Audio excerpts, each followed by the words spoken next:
Bem-vindos ao nosso canal. Estamos aqui estudando o livro de Oswaldo Polidoro, A Volta de Jesus Cristo. No primeiro episódio, nós conhecemos a Leonor, que passou por boas dificuldades. Teve que rever tudo aquilo que ela havia decidido numa encarnação, que ela colaborou com a Inquisição, desencarnou, foi auxiliada, e nesse segundo episódio estaremos vendo então a sua reencarnação. Muito bem, Leonor reencarna como Florence, e ela segue o Evangelho. Lembrando que os protestantes têm sim os ensinos evangélicos, eles fazem e seguem as boas normas que Jesus deixou, mas não cultivam o bom mediunismo, aquele que está desde o profetismo antigo no Velho Testamento e também que foi tratado por Jesus e os apóstolos. Deus não se prende a paixões humanas e nem a livros. Nós defendemos interesses, muitas vezes, e concepções ao formarmos grupos religiosos. É importante, nesse momento do livro, dizer que Jesus foi perseguido e crucificado em nome das letras ditas sagradas pelos levitas. E que, apesar de conhecer tanta coisa com os 10 mandamentos, não seguiram o não matarás. O supremo ideal, que era o de fraternidade, também não foi realmente cumprido. A lei de Deus nos manda ter alguma religião? Não. E a lei de Deus manda buscar o quê? Algum motivo para que você se contemple? Não. É a busca da verdade. Jesus deixa o exemplo de mansidão, sem revides. Ele é humilde e ele é amoroso. Eu lembro que ele pede aos apóstolos que realmente perdoem quantas vezes? 70 vezes 7, ou até mais. Depois que ela tem essa encarnação, como Florence na França, ela desencarna e permanece 23 anos de trabalhos no plano espiritual. Lá ela revê as lições do Evangelho, lá ela também é uma costureira e ela vai aprendendo muitas coisas. Até que eles programam uma seguinte encarnação. Ela vai nascer com o nome de Alice no Brasil. Seria uma escrava negra, cultivaria o catolicismo e teria uma longa vida de 102 anos. Como ela sempre ajudou os patrões, como ela sempre foi gentil, como ela foi bondosa, ela cumpria com as ligações e rezava, ela fazia o bem, ela desencarna também bem. Neste momento, ela vai para o plano espiritual, é recebida por Tancredo, e sabe que méritos e deméritos se equilibravam. Ela não tinha mais crimes a resgatar, a reequilibrar, mas, ainda assim, era um espírito crescente em evolução. Alice, no plano espiritual, aprende a ler, porque como escrava ela não sabia. Ela aprendia a ler e ela lembra, em Deus não há mistérios e nem milagres, há muito esforço, há muito trabalho. Alice adquire uma mente cada vez mais penetrante, mais direcionada na busca daquilo que é essencial. Ela dizia que sentia a verdade e a virtude em tudo. E ela observa que o saber humano também limita aqueles ganhos que ele vai adquirir, porque, neste plano, ela sabe que há sábios nos infernos. E aqueles cientistas que falam em moral, mas colocam a moral e o amor num plano subjetivo, podem aplicar a ciência em sentido criminoso. Mas se o fizerem, terão consequências. Se o fizer, serão menos que meios sábios. Por outro lado, ela era simples, e ela dizia, ser virtuoso e simples pode ser muito mais em face da vida. É preciso respeitar o sentido moral da vida para ser feliz. Cada um de nós é responsável pelo uso das leis e pelo efeito delas. As ações partem da consciência, do espírito, e estão todas sujeitas à lei de harmonia. Podemos ter vibrações mais leves e amorosas, de paz, de amizade, ou mais pesadas de vinganças, de raivas. E essas vibrações vão conferir a cada um de nós um som, uma cor e um cheiro correspondente. Se todos pudessem nos ver, teríamos, cada um de nós, uma cor, um cheiro e um som. Alice aprende a ler a lei, as verdades que são internas, os 10 mandamentos, a ser verdadeira consigo mesma, a usar o seu tempo, usar as oportunidades e ter ações sociais decentes. Que Jesus, o divino modelo, representa a lei de Deus vivida, a vontade de Deus executada de modo prático nas ruas, com moral e amor vividos. Jesus consolou os aflitos, curou feridas, deu ouvido aos surdos, vista aos cegos, partilhou das angústias daqueles que sofriam. E esse lado de Jesus é muito citado pelas religiões, mas lembrando que ele tinha e sabia a diferença entre a verdade e a mentira, em ser falso, em ser honesto, em ser prestativo e se importar realmente. Seu livro sagrado foi o programa de moral, amor, verdade e virtude que ele praticou. Deixou uma nova ordem anunciadora, o Consolador, a revelação generalizada, que no Pentecostes, do Pentecostes em diante, teria um papel importantíssimo no planeta, se Roma não tivesse truncado tudo com a traição contra os dons mediúnicos. Jesus, na ressurreição, voltou glorioso e se apresentou aos apóstolos. Sim, ele se apresenta em espírito, conversa e orienta por muitos anos. Apresenta-se até a um dos seus perseguidores, Saulo, que cai do cavalo e depois passa a ver e ouvir e divulgar o evangelho. Que não daria para avaliar na pobreza desses pensamentos dos materialistas, porque não conhecem toda essa história e têm a falsa educação, é até algo que a gente pode compreender. A lei e a justiça divina os encarariam segundo grau de ignorância, mas que os espíritas, os cristãos redivivos, fizessem isso, voltando as costas de fato para qual é o espírito do Evangelho, será que eles conhecem de fato o quadro do amor, da sabedoria e da virtude que o Evangelho e Jesus pregam como exemplo de comportamento? A lei, ela vem a cada etapa evolutiva e não há gente especial em qualquer linha de crenças. Nos dias do profetismo antigo, de portas fechadas, o povo de Israel aguardava a promessa da vinda do Cristo através dos anjos, espíritos ou almas. Mas estes mesmos que cultivavam o profetismo não reconheceram Jesus. E há uma observação importante quanto às misérias morais, quanto aos interesses desse povo, desse grupo que estava ali. A verdade e a virtude, elas realmente precisam de irmãos que as vivam diante do mundo, que coloquem interesses à parte. O bom servidor, em qualquer linha religiosa ou de sintonia espiritual, cuidará em primeiro lugar de se moralizar. O real conhecimento em ações práticas e amorosas, assim como o divino modelo nos ensinou.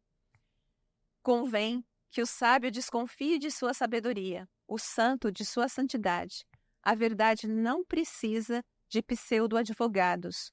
O homem, livre de misérias morais, permite-se evoluir, permite-se mudar de opinião, bastando conhecer mais.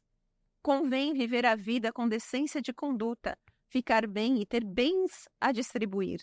Cristo é um grau evolutivo e para atingi-lo não se chega por outro meio que não seja trabalho, estudo, evolução e união.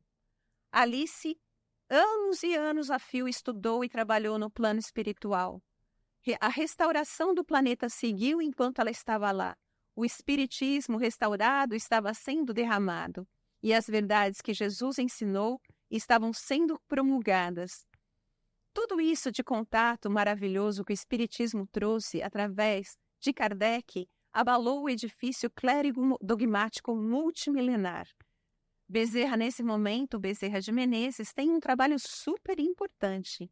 Ele vai fazer os grupos de atendimentos e auxílios também, porque ele participa dessa grande máquina revelacionista. No plano espiritual, ou no astral, muitas ações foram derivadas do trabalho de Bezerra. Nesse momento, a gente lembra que o planeta Terra é dividido em 7 céus e mais de 34 mil subfaixas. Do quarto céu para baixo, muito é reflexo da vida que temos aqui encarnados. O primeiro céu, ou subcrosta, é também chamado umbral interno. Esse umbral interno tem 68 subdivisões. O segundo céu já fica ao longo da Terra e tem até 80 quilômetros para fora, e ele é conhecido como umbral exterior. Do terceiro céu, a gente tem dos 80, do segundo céu para 1.200 para cima, céus onde já tem os hospitais, já tratamento, as orientações e os cuidados. E no quarto céu, tudo vai melhorando progressivamente em termos de vibrações. Quinto, sexto e sétimo céus são céus que já não têm dia e noite, são céus de coordenação, de coordenadores e de trabalhos do programa divino.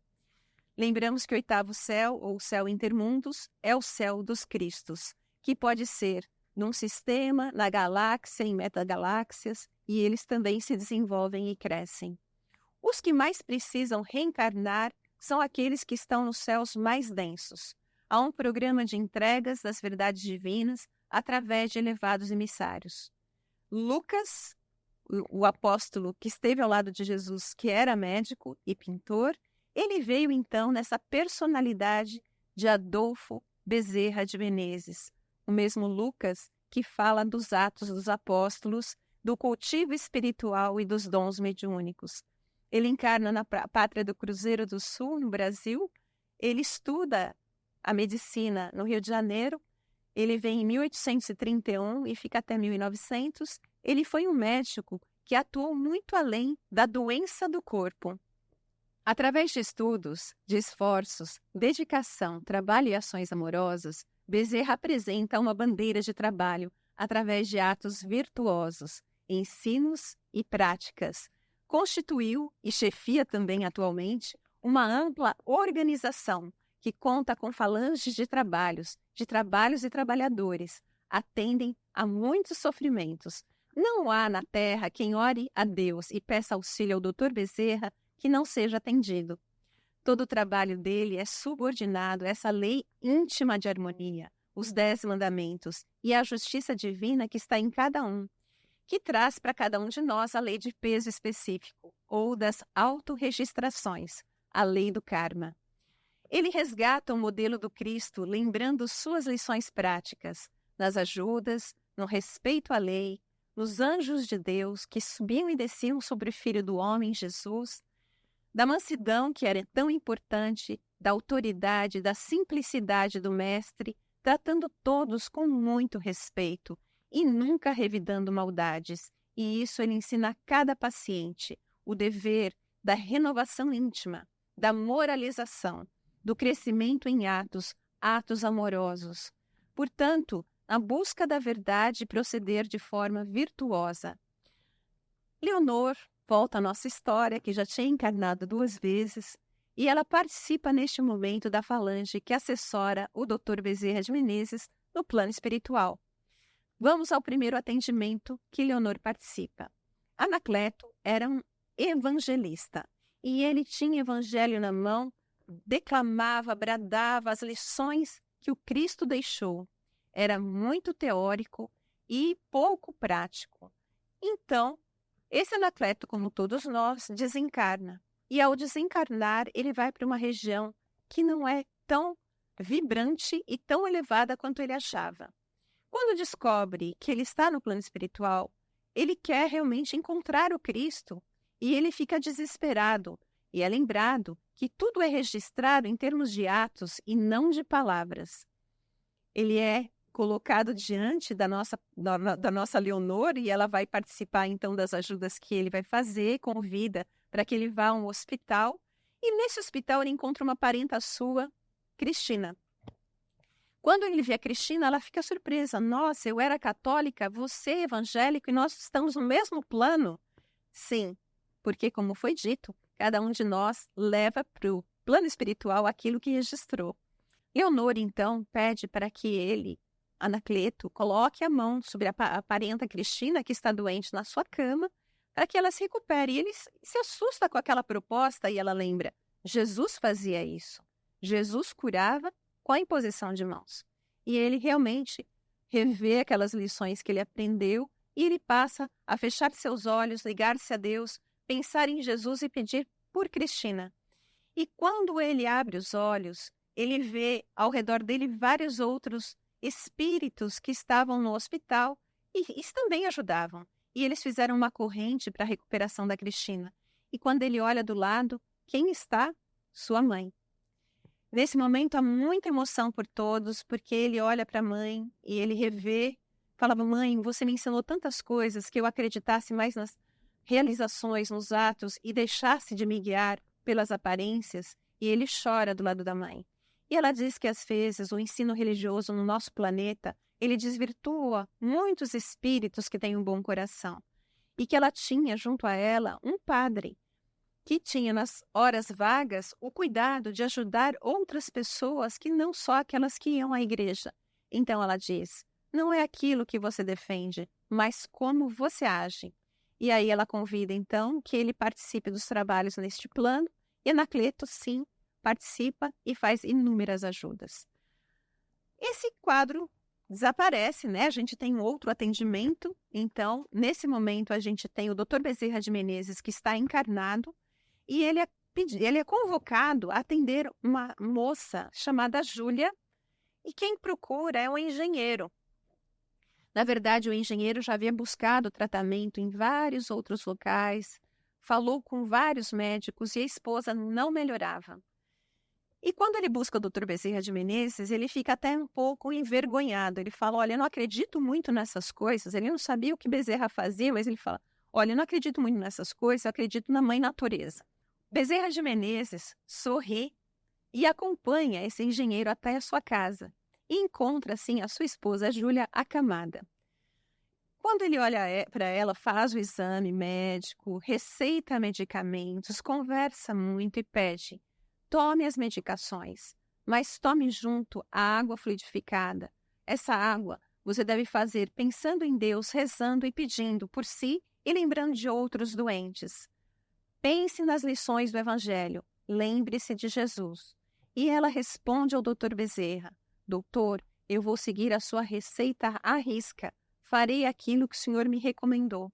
E o Dr. Bezerra de Menezes sai e ela passa então a tomar as medicações que ele tinha orientado, a fazer as águas e as orações. E mais um pouco adiante, o marido dela, o engenheiro, é convidado a participar de uma oração em conjunto, de um trabalho espiritual que Bezerra coordena. Nesse momento, ele descobre que, quando estavam sendo tratados na sua casa, um espírito havia sido recolhido. Era um espírito de uma senhora do século XVIII, que tinha sido uma dona de um casarão muito poderosa, muito rica, que tinha escravos, tinha serventes, mas ela judiava deles. Com chicotes, ela era nervosa, ela era brava, e a esposa dele tinha tido uma encarnação junto. E as duas tinham compromissos uma com a outra. E nesse momento, então, que o Dr. Bezerra tratou de sua esposa, esse primeiro espírito tinha sido encaminhado. Ela saiu revoltada, achando que estava viva ainda, que não estava desencarnada. E os trabalhadores, junto com Leonor, ensinam a ela que sim, ela já não estava ali, que ela precisaria ser atendida. Ela fala que eles seriam castigados e, como não dava para conversar de fato com ela é colocada num sono profundo. Um dos mentores espirituais muito elevado falou: ela vai reencarnar daqui a um tempo, ela vai reencarnar como uma negra, ela vai casar-se muito cedo, vai ter muitos filhos, o seu marido vai falecer e ela terá de trabalhar. E aí um da equipe fala assim: mas ela vai resgatar tudo? Aí é dito a esse que pergunta: não se sabe, ela tem o livre-arbítrio. Bom, aí segue então esse engenheiro para a oração com o Dr. Bezerra de Menezes. Havia um segundo espírito a ser encaminhado. E esse segundo espírito também tinha sido amigo de sua esposa, tinha tido vidas no Egito, mas tinha tido vidas como clérigo e tinha judiado de muitas pessoas. E aí, nesse momento, o marido quer conversar com o espírito. E ele fala: será que nós vamos ter mais sofredores ao lado da minha esposa? Esses espíritos todos que têm tantos compromissos? E um guia espiritual, através de uma médium, diz o seguinte: Bezerra de Menezes, será que é mais sofredor o que está encarnado ou o que está desencarnado?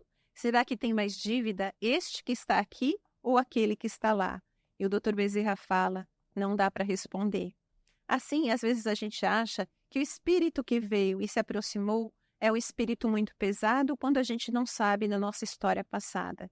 De qualquer maneira, ela foi encaminhada, foi orientada e a sua esposa passou a recuperar-se, porque sim, fazia conforme o Dr. Bezerra havia ensinado.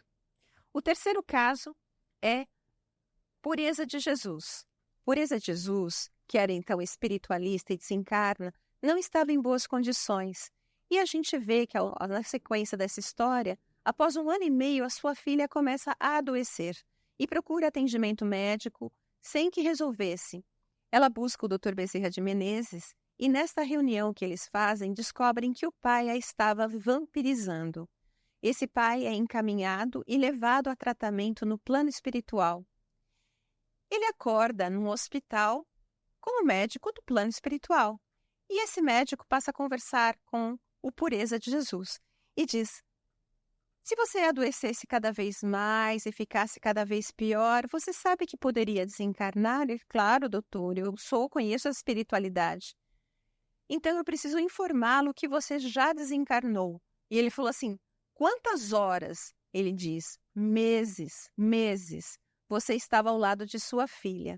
E ele é orientado. Essa filha também é orientada nos trabalhos de Bezerra. Ela será uma médium, desenvolverá um potencial de trabalho e seu pai, no futuro, trabalhará com ela. Seguiremos, então, após esse estudo dos 3 casos, para o próximo capítulo. Continua aqui no canal Conhecer para Transformar e te vejo no próximo vídeo.